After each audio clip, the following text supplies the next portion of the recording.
Thank you, Mr. Chairman. Secretary Work, if there's a catastrophic attack tonight on the fiscal infrastructure or the financial infrastructure of this country, I do not want to go on cable news in the morning, if there is cable news in the morning, and say the administration told us that the policy is still in development. We've got to get on this. We've been talking about it for years, and as the chairman pointed out, this was an essential part of our National Defense Authorization Act a year ago. The idea that we can continue to simply defend and never have an offensive capability, I just think is ignoring this enormous threat, which we all agree. So let me ask a one-word answer question to each of you. Do we need an offensive capability in the cyber realm in order to act as a deterrent? Secretary Work. We need a broad range of response options to include... Do we need an offensive cyber capability to act as a deterrent? I would say yes, sir. Director Clapper. Absolutely. Admiral Rogers. Yes. Thank you. The second part of that is that it can't be secret. Our instinct is to make everything secret, and the whole point of a deterrent capability is that it not be secret. So I think we need to establish what we have. I suspect we do have some significant offensive capability, but part of making it a deterrent is that it has to be made public. I think another question that needs to be addressed, and I don't necessarily think it in this hearing this morning, but in this terms of the policy, we need to define what an act of war is in the cyber area.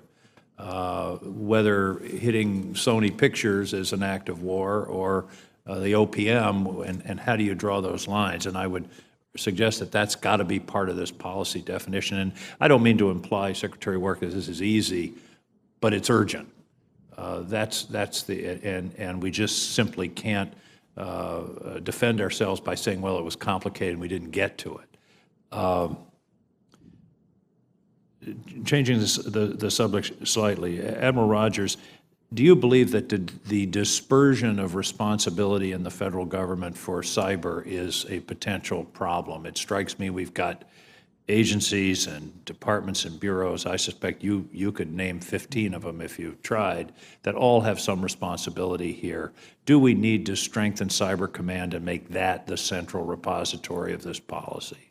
I would not make Cyber Command of the Department of Defense the central repository. This is much broader than just the DoD perspective, but I will say this. I have been very public in saying we have got to simplify this structure for the outside world, because if you're on the outside looking in, and I hear this from the private sector fairly regularly, who do you want me to go to?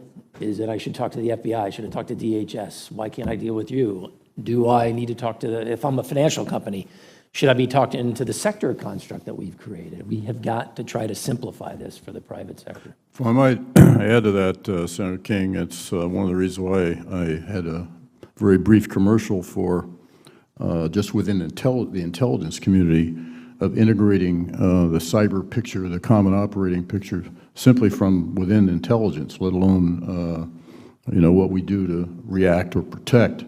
And that, to me, is one important thing that I have come to believe we need, along the lines of a mini NCTC or NCPC. I would hope that would also, and that the leadership and decision making on that has to start with the White House. It has to start with the administration for an all of government approach to dealing with this dispersion of responsibility problem. I would point out parenthetically that there's been a lot of talk about China and our ability to interact with China and to respond and hold China responsible. And it's not the subject of this hearing, but the fact that we owe China trillions of dollars compromises our ability to interact with China in a firm way. It's a complicated relationship, and that's one of the things that makes it difficult. Director Clapper, do you have any idea what brought the Chinese to the table for this recent agreement with the president? It appears that the threat of potential economic sanctions, particularly imposing them right before the visit of President Xi, I think got their attention, and that's why they dispatched Minister Meng to try to come to some sort of agreement, which is what ensued subsequently. And I agree that it's not a definitive agreement or a treaty, but I do agree, Secretary Work, that it's a step in the right direction. At least these issues are being discussed. But countries ultimately only act in their own self-interest, and we have to convince the Chinese that it's in their interest to cut out this activity that's so detrimental to our country. Thank you, gentlemen, for your Senator, could I yes, just sir. make one real quick comment? Just because we have not published our policy, it is so broad and encompassing, going over things like encryption, what are the types of authorities we need, does not mean that if we did have an attack tonight, we do not have the structure in place right now with the national security team to get together to try to understand who caused the attack, to understand what the implications of the attack were, and what response we should take. Those are in place right now. But the whole point of being able to respond is deterrence so that the attack won't occur. Dr. Strangelove taught us that if you have a doomsday machine and no one knows about it, it's useless. So having a secret plan as to how we will respond isn't the point I'm trying to get at. The deal is they have to know how we will respond and therefore not attack in the first place.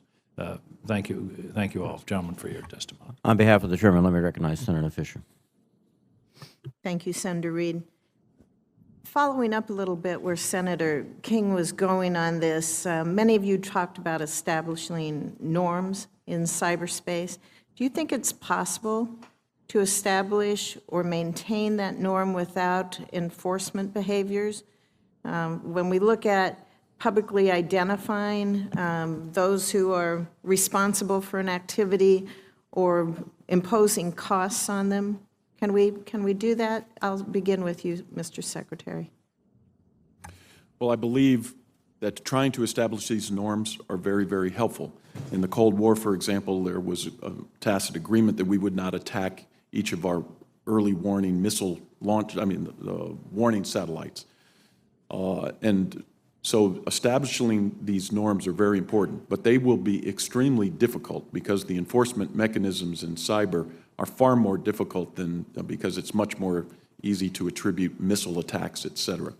So I believe that this agreement with China is a good first step, that we should strive to establish norms, especially between nation states, and establish norms which we believe are beyond the bounds, and to try to establish mechanisms by which we can work these through.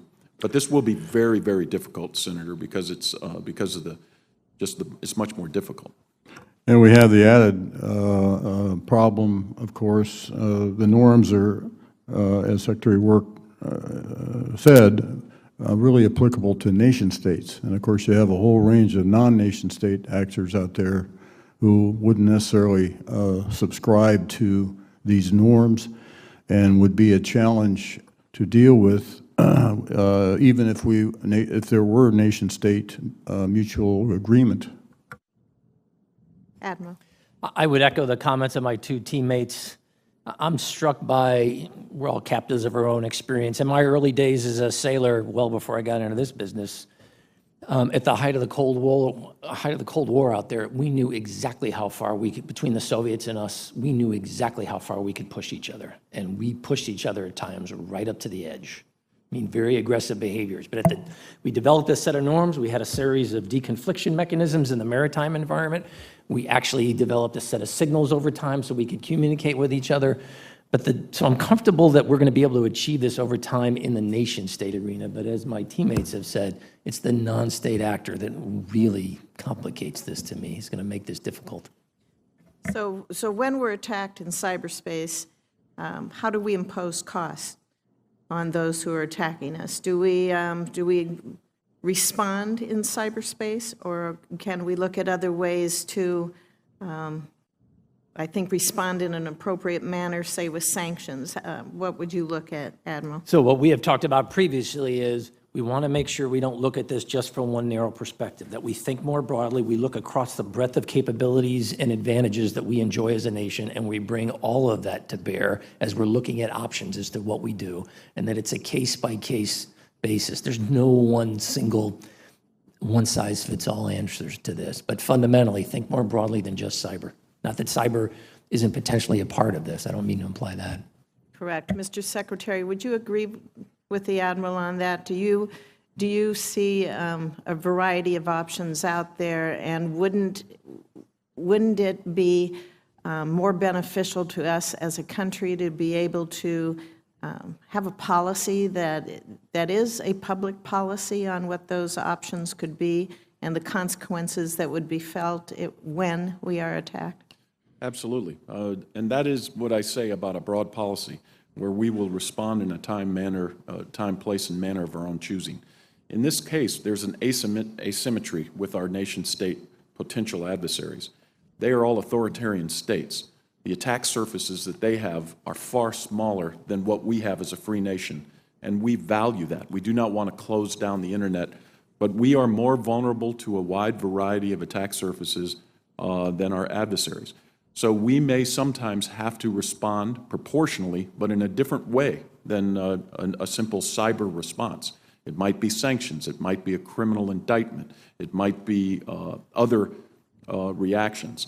So we believe very strongly that this is something where it's an interagency process. The process is established where they are taken care of and handled on a case-by-case basis. And does the administration have a definition on what constitutes a cyber attack? Well, any type of malicious activity which causes either damage or theft of information or IP, all of those are under either malicious cyber activities. It might be espionage. In each case, there's no defined red line for what would constitute an act. What would be the difference between a cyber attack and cyber vandalism? Well, I would have to make again, a case-by-case determination, and of course, important consideration here in terms of our reaction would be attribution. And that, again, it would be case-by-case. And cyber vandalism, ma'am, do you believe, is that stealing information or IP? Or The attack by North Korea on Sony was described by the president as cyber vandalism. I was just wondering on how you distinguish that definition from a cyber attack. Well, it didn't affect a national security entity, but it certainly did cause damage to the company. And in that case, and this is an important illustration of when we could attribute very clearly, and there was uniform agreement across the intelligence community to attribute that attack to the North Koreans, and we did sanction them. Okay. Thank you. Thank you, Mr. Chairman. Thank you, Mr. Chair. Gentlemen, thank you for your service and for joining us here today. And Director Clapper, before I start on begin to focus on cyber policy, I think we're all very concerned about the allegations that leadership at Central Command deliberately distorted the assessments of intelligence officers related to the fight against ISIL. And I understand that there's an ongoing investigation, and I'm going to wait for the results of that investigation. But I want to say that as a member of both this committee and the Intelligence Committee, I want to, in the strongest terms possible, impress upon you the importance for all of us to receive absolutely objective and unbiased assessments.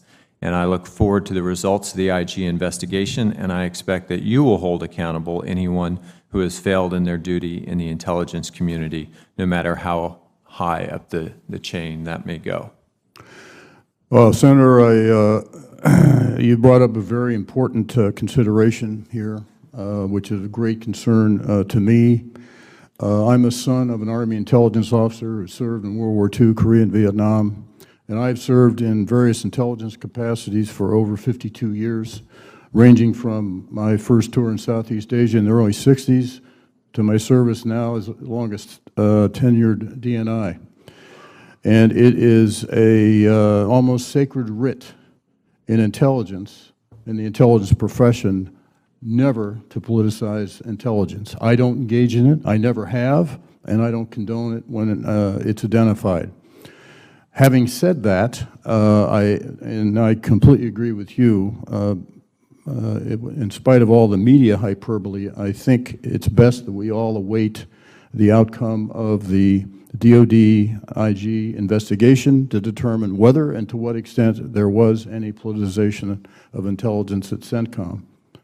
I will also say that the intelligence assessments from CENTCOM or any other combatant command come to the national level only through the Defense Intelligence Agency. That is the main conduit, and I will say to extent evaluator and filter for what flows into the national intelligence arena.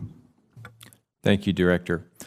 Turning to you, Admiral Rogers, as the Director of U.S. Cyber Command, your responsibilities include strengthening our cyber defense and our cyber deterrence posture, and I want to return to a line of questioning several of my colleagues have begun this morning. As you know, the breach of OPM computers resulted in an enormous loss of sensitive personal information. Thus far, to my knowledge, the U.S. has not responded, and to put it in the words of Deputy Secretary Work's language this morning, we haven't imposed a cost, which raises questions about whether we truly have developed the mechanisms for proportionate response to cyber attacks against the U.S. government, even after the April 2015 publication of the DoD cyber strategy. We know that if a foreign agent had been caught trying to steal U.S. personnel files in a less digital age, we would either kick them out of the country if they were a diplomat, or we'd throw them in jail if they weren't a diplomat. That would be considered a proportionate response. But in the case of the OPM breach, the U.S. government seems uncertain about what a proportionate response would look like. So I want to ask you three questions, and I'll let you take them as you may. What constitutes an act of war in cyberspace? Has the United States decided on a proportionate response in the case of the OPM cyber espionage case? And what types of information gathering by nation states, by governments, are legitimate, and what types are not? Well, first, let me start off by saying, look, so I'm the operational commander here, and all three of the questions you've just asked me are much broader than that. I'm glad to give you an opinion, but I'm mindful of what my role is. In terms of the three things, have we defined what an act of war is? The bottom line is clearly we're still working our way through that. What are the parameters that we want to use to define what is an act of war? My going in position is we ought to build on the framework that we have developed over time in the more conventional domains. That's a good point of departure for it. It's got a broad legal framework. It's something that people recognize, and it's where we ought to start as a point of departure. The second question was about, let's see, read my note to myself. Proportional response to the OPM case. Again, I think that what OPM represents is a good question about, so what are the parameters we want to use? Is it, as the DNI has said, is it the intent is within an acceptable realm? Is it scale? Is it you can do espionage at some level, for example, but if you trip some magic threshold, hey, is 20 million records, is 10 million records?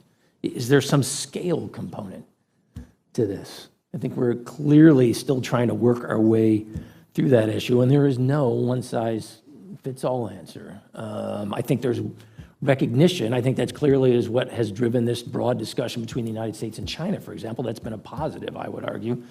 And the third type, what could you repeat again, the types of information? You know, my time has expired, so I'll cut to the chase. I think what you're hearing from all of us Go ahead, Senator. This is an important line of questioning. We would like to see more transparency in being able to telegraph our deterrent, because we all know that looking back into the Cold War, that our deterrent was very important, but the other side knowing what that deterrent was absolutely critical for it to be effective. And so we need to be clear about what types of information gathering by governments are considered legitimate and acceptable, and where those red lines are going to be.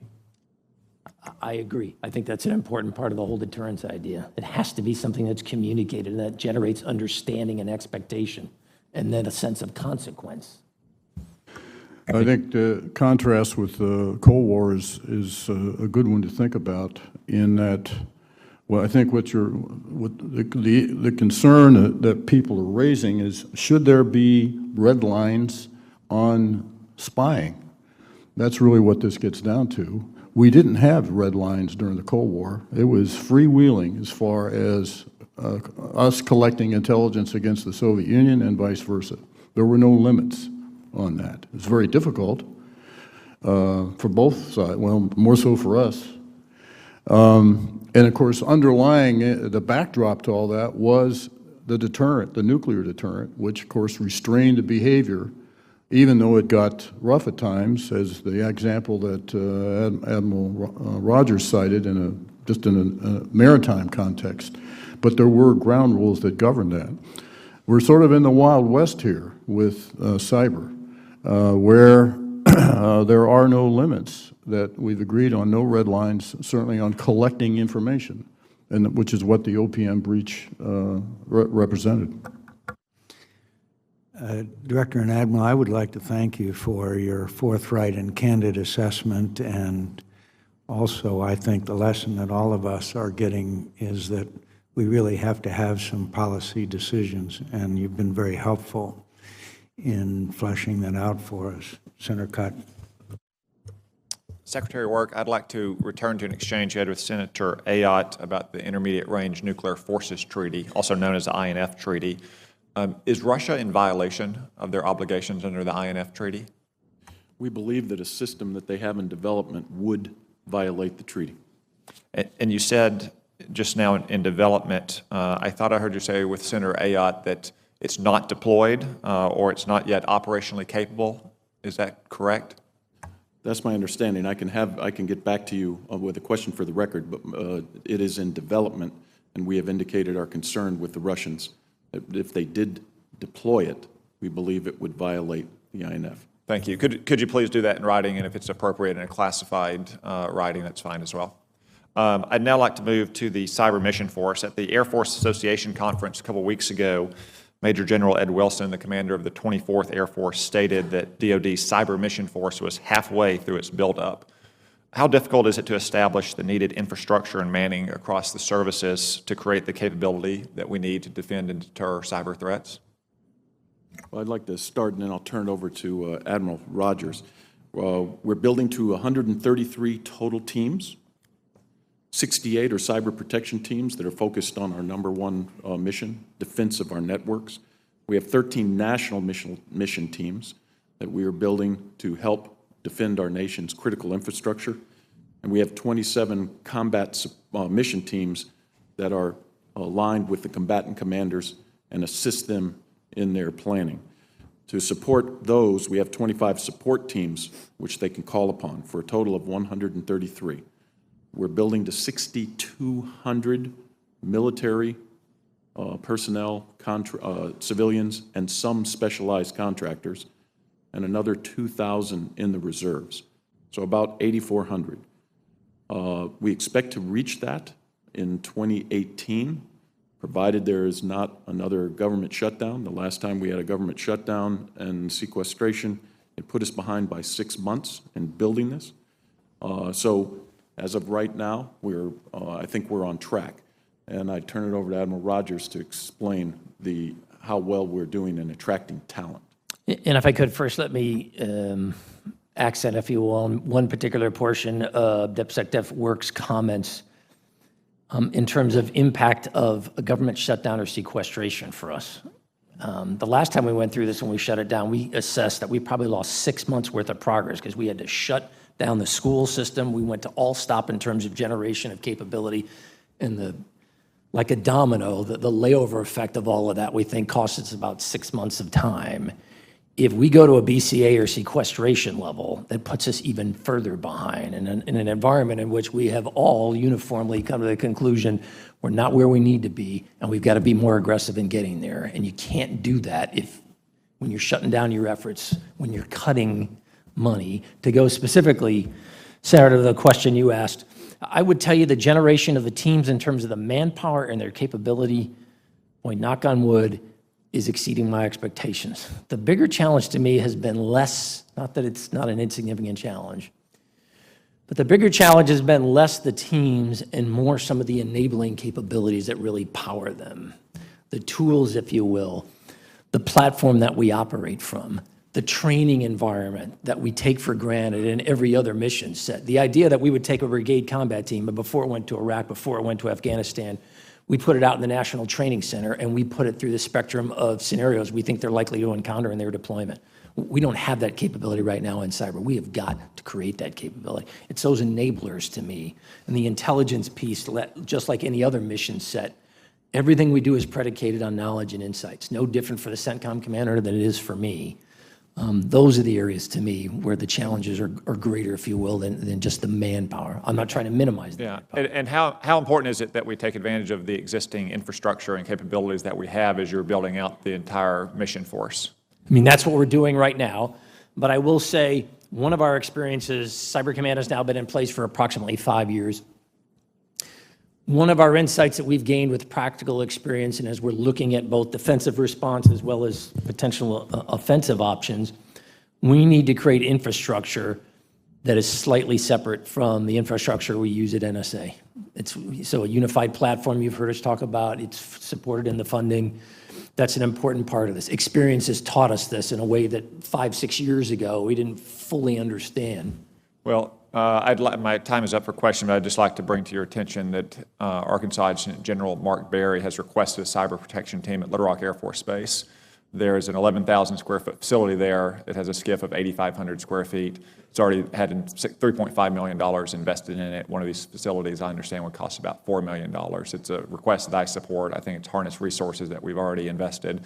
And also it's a capability they are ready to support in addition to the professional educational center that does a lot of the cyber training for the National Guard, which is less than 30 minutes away. Thank you. Mr. Chairman, I have to comment. I'm rather struck by the irony here of before I left my office to come for this hearing, I was reviewing the directions that we're putting out to our people for shutting down and furloughing people. What better time for a cyber attack by an adversary when much of our expertise might be furloughed? I think that's a very important comment, Director, and thank you for saying it. There are some of us who feel it's urgent that we inform the American people of the threats to our national security of another government shutdown. I believe that it was an Arkansas philosopher that said there is no education in the second kick of a mule, so I thank you for your comment. Senator McCaskill. That's probably a Missouri mule.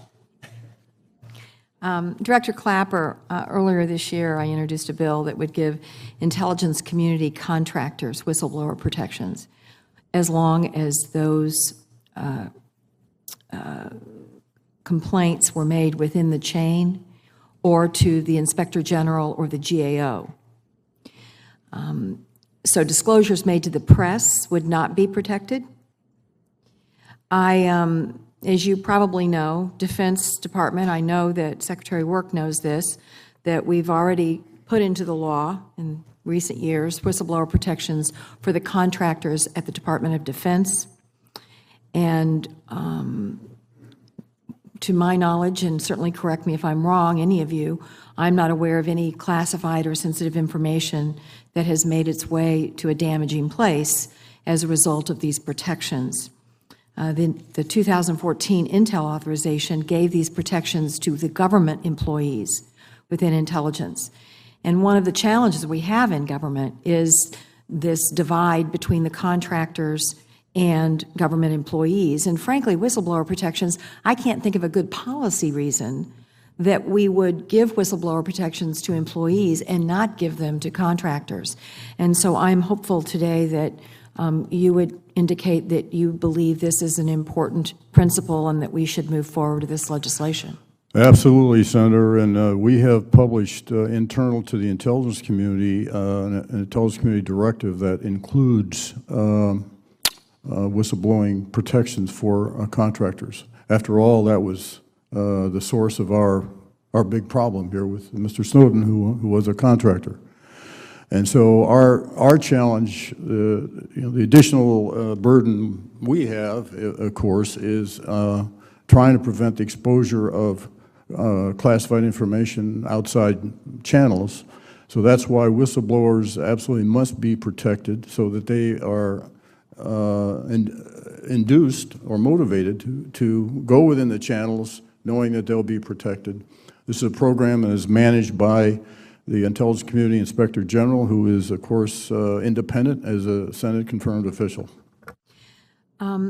Thank you, and I'm pleased to see that you would be supportive of that. And Secretary of Work and Admiral Rogers, I assume that you would be supportive of giving whistleblower protections to intelligence community contractors? Absolutely, I agree totally with what Director Clapper said. Yes, ma'am, and I say this as the head of an intelligence agency. Thank you. I want to follow up a little bit, Director Clapper, with your comment about a shutdown.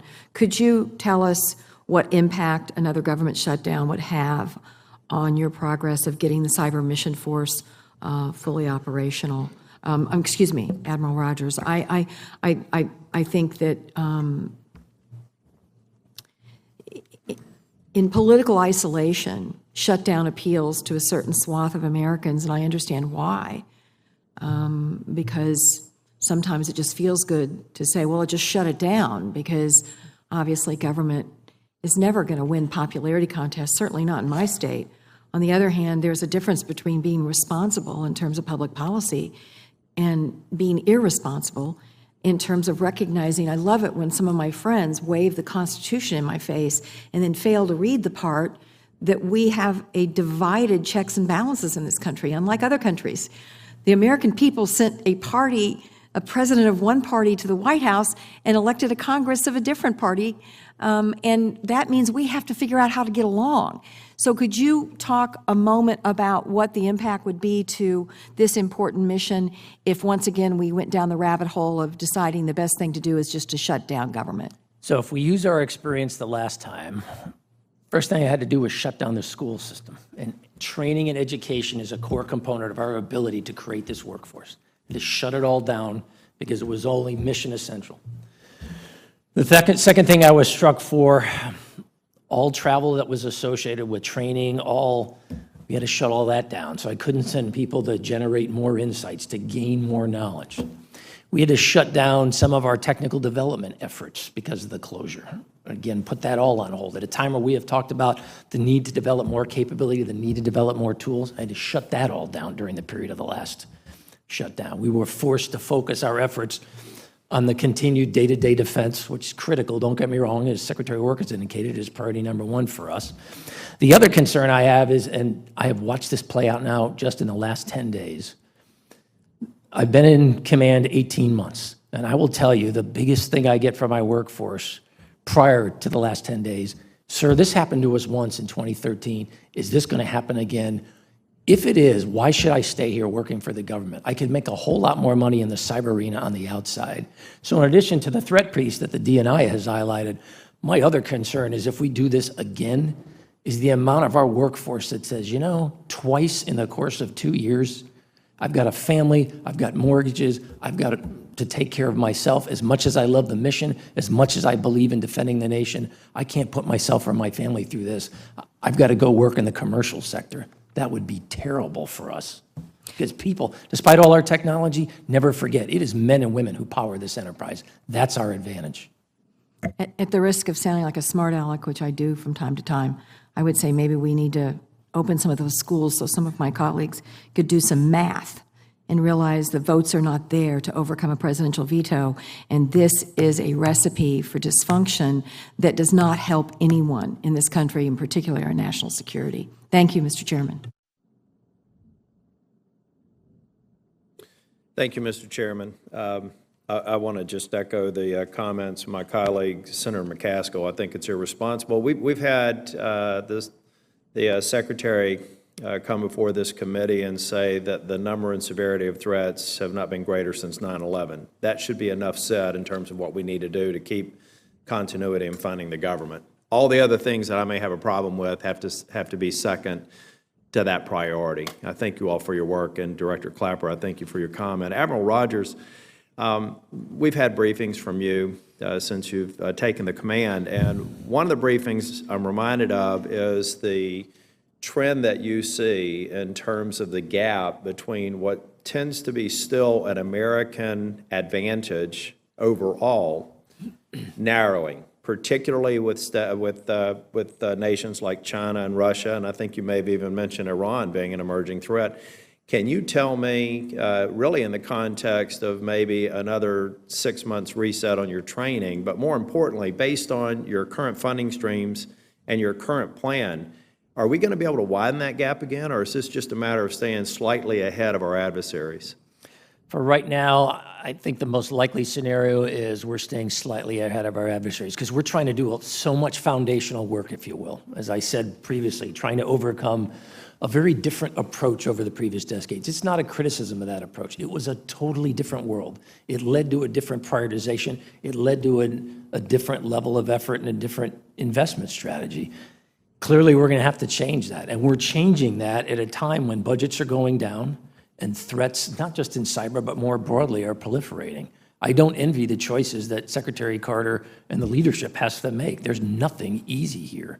So I think in the near term, the most likely scenario for us is how can we focus on the best investments that maximize our defensive capability while continuing to help us retain the advantage we do right now against most. Thank you, and this question may be for Secretary Work. The announcement about the agreement with China that we're not going to basically attack each other.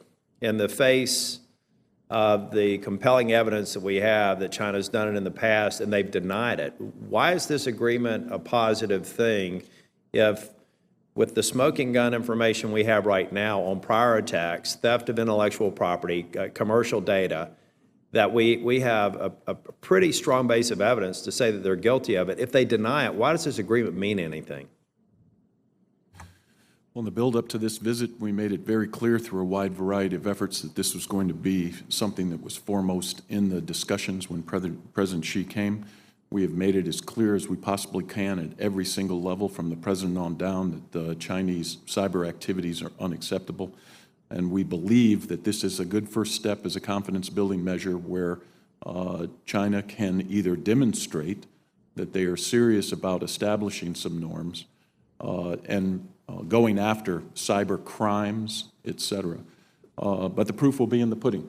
I agree with Director Clapper and Admiral Rogers. It's going to be up to the Chinese to demonstrate that they're serious about this. Would the manipulation of commercial data fall within the definition of theft under this agreement? Well, specifically, one part of it is the theft of IP, intellectual property, for commercial advantage in, say, for example, a Chinese state enterprise. And we have agreed, at least we have made a tentative agreement that we will not do those type of activities. China has done those activities in the past. It will be up to them to prove that they won't do it in the future. And then for anyone, and then I'll yield. I know the committee's gone on a while, but at what point, I think Senator Henrich made some very important points about drawing red lines, but at what point are we going to have clear definitions about malign activities in cyberspace being acts of war or acts of terrorism, and then have appropriate responses, whether they be through cyber, through sanctions, or other? When are we going to get that clarity? Because we don't have it today. Senator, I don't believe that we will ever have a definitive one-size-fits-all definition for these type things.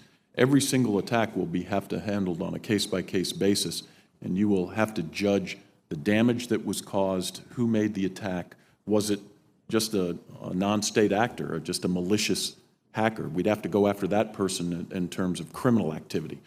So I don't believe we're ever going to have a specific definition that says, if this happens, we will trigger this response. Each one will be handled in a case-by-case basis and be proportional.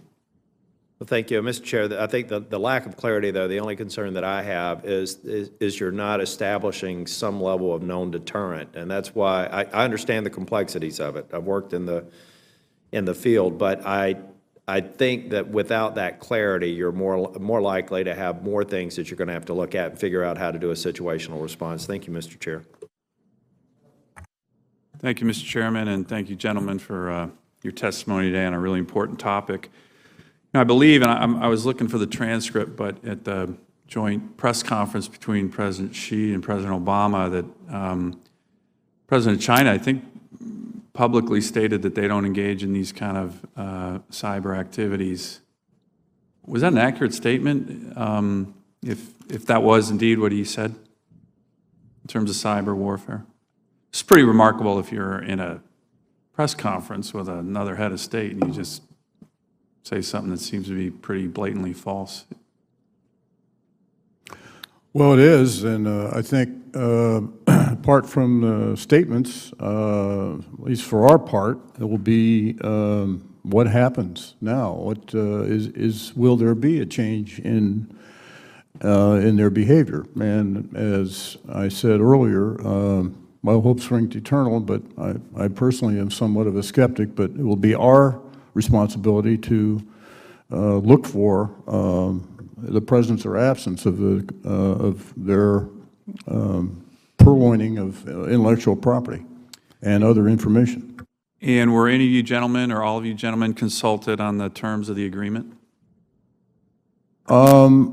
We were aware of the negotiations, but at least from normally intelligence wouldn't be a voice or shaper of a policy agreement like this between two heads of state. It will, I think our responsibility is to report what they do. We participated in the buildup of the visit in terms of policy development, et cetera. But in terms of what went on between the two leaders of the nations, we were not directly consulted. Admiral? And I was aware of the ongoing process, and like Secretary of Work, same thing, part of the broad effort and preparation for the visit.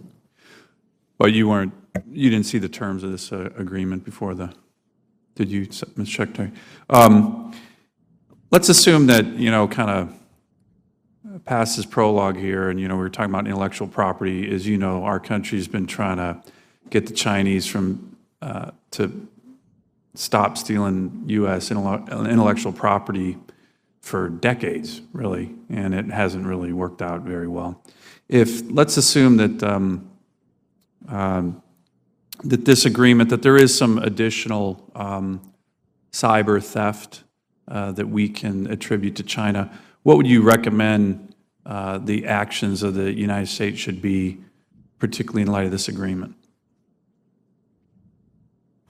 I wouldn't be able to answer that. I would have to know what the degree of the activity would be. Let's say another OPM kind of activity. I think the Department of Defense would recommend a very vigorous response. And, Mr. Secretary, what would you, just give me a sense of what that would be. Sanctions, retaliation? Could be any of those, Senator, maybe all of the above. It will depend upon the severity of the activity. But again, I know this is a big point of contention with the committee. We are serious about cost imposition, and our statement is, if you participate in this activity, we will seek some type of measure which imposes costs upon you. And we just do not think it's a proportional cyber attack for a cyber attack. It might be something entirely different, like a criminal indictment or sanctions or some other thing. Let me ask a kind of a related question for all three of you. And I know you've been discussing this, so I'm sorry if I'm kind of going over areas that we've already discussed, but help us think through the issue of rules of engagement here. We have rules of engagement in so many other spheres of the military that are well established. How do we think through these issues, which I think in some ways are the fundamental aspects of what we do in response to cyber attacks? Admiral, do you want to take a stab at that?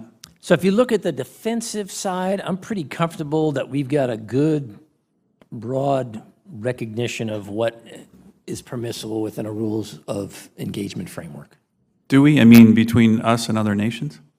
I wouldn't, if you define it between us and other nations, I would know. I apologize. I thought your question was within a DoD kind of responsive framework. If you want to expand it to a broader set of nations, then it's probably fair to say no. I would agree. I think when it comes to offensive, if you're thinking about offensive cyber warfare, we probably do not have defined rules of engagement. I agree with what Director Clapper said earlier, Senator, that this really is the Wild West right now. There's a lot of activity going on, both from nation-state actors all the way down to criminals. And so sorting through each of the different attacks and trying to attribute what happened and who it came from and who was responsible for it, all demand specific responses on these attacks. But I agree totally with the committee that we need to strengthen our deterrence posture. And the best way to do that is continue to work through these things and make sure that everyone knows that there will be some type of cost. Thank you. Thank you, Mr. Chairman.